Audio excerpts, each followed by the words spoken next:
In a major escalation of the ongoing Iran-Israel conflict, Iran has reportedly destroyed a key US missile defense radar system worth about $300 million at a military base in Jordan. The radar, part of the ANTPY-2 system used by the US Terminal High Altitude Area Defense or THAAD network, plays a crucial role in detecting and tracking ballistic missiles. According to reports citing US officials, the radar was hit during an Iranian strike early in the conflict, dealing a significant blow to the regional air defense network that protects American forces and allies in the Middle East. The system provides critical tracking data that guides interceptor missiles to destroy incoming threats. The radar had been deployed at Muwafaq Salti Air Base in Jordan, a strategic location used by US and allied forces to monitor missile activity across the region.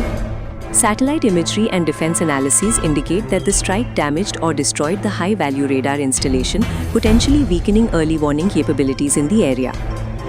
The development comes as Iran has launched large numbers of missiles and drones against US and allied military facilities in response to airstrikes carried out by the United States and Israel. The attacks are part of a broader regional conflict that has seen multiple military bases and strategic sites targeted across the Middle East.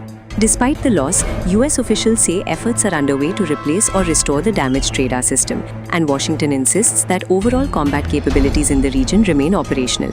However, analysts say the strike highlights the growing intensity of the war and the vulnerability of even advanced missile defense infrastructure during large-scale attacks.